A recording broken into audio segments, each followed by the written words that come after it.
Kelas 11 semuanya. Pada hari ini kita belajar daring. Apa itu daring? Daring adalah belajar dalam jaringan. Oleh sebab itu anak-anak Bapak yaitu belajarnya di rumah, sedangkan Bapak belajar di sekolah. Kemudian daripada itu karena di kelas 11 ini yaitu Bapak yang ngajar geografi. Sebelumnya di kelas 10 adalah Bapak Saril. Oleh sebab itu mungkin anak Bapak sekali ini baru bertemu di kelas 11. Maka Bapak harapkan dalam belajar daring ini yaitu diharapkan dengan serius, tidak ada yang bermain-main. Kemudian anak Bapak mungkin sudah kenal sebagian. Pada kelas 10 Bapak sudah masuk 1 jam pertemuan pada saat itu.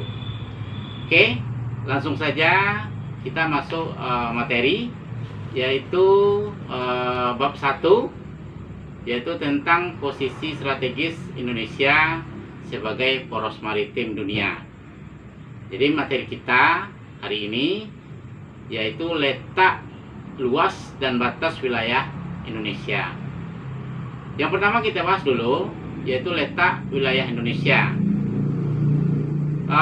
Letak wilayah Indonesia itu dapat dilihat secara letak astronomis, kemudian letak geografis. Apa itu letak astronomis? Letak berdasarkan garis lintang dan garis bujur. Kita lihat letak astronomis Indonesia itu adalah 6 derajat lintang utara sampai 11 derajat lintang selatan dan 95 derajat bujur timur sampai 141 derajat bujur timur. Yang kedua, letak geografis. Apa itu letak geografis?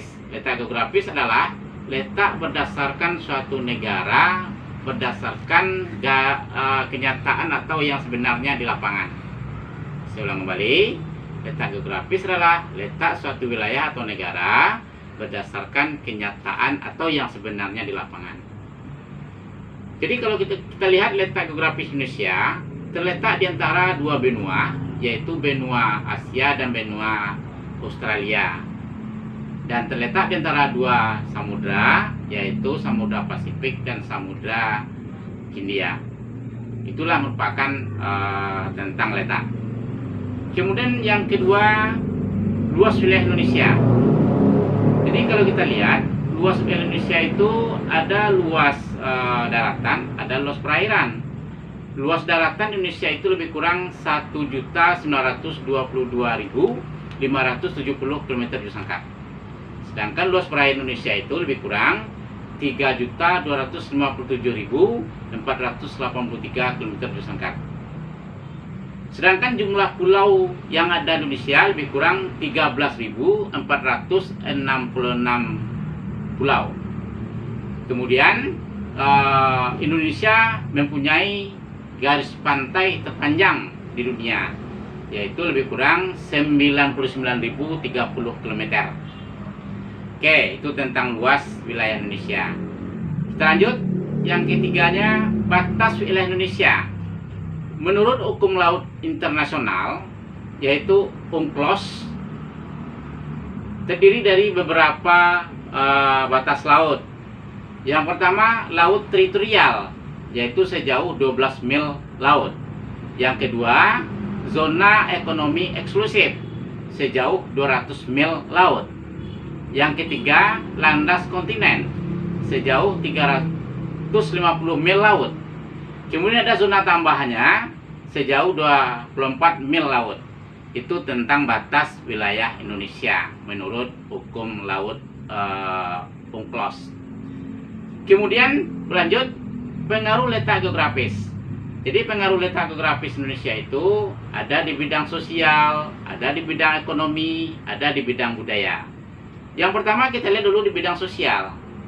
Di bidang sosial bahwa masuknya agama Islam, Hindu, Buddha, Kristen ke Indonesia. Itu di bidang sosial. Jadi masuk agama-agama besar itu ke Indonesia, yaitu agama Islam, Hindu, Buddha, Kristen ke Indonesia. Yang kedua di bidang ekonomi. Di bidang ekonomi, Indonesia menjual hasil buminya seperti kayu cendana, lada, pala, cengkeh ke Eropa dan Cina. Sebaliknya, negara lain menjual berbagai produk seperti porselen, kain sutra, mesin, dan lain-lain ke Indonesia. Kemudian yang ketiga, di bidang budaya. Di budaya itulah masuknya budaya-budaya asing ke Indonesia. Jadi kalau kita lihat, budaya-budaya asing itu yang masuk ke Indonesia harus difilter. Kenapa? Karena budaya kita budaya timur, berbeda dengan budaya barat. Oleh sebab itu, maka kita memfilter budaya yang masuk. Jadi misalnya budaya asing itu contohnya yang bersifat negatif atau yang merusak daripada budaya Indonesia itu seperti pergaulan bebas, narkoba, dan sebagainya. Oke, sampai di sana saja dulu Ananda sekalian. Kalau ada pertanyaan boleh ditanyakan.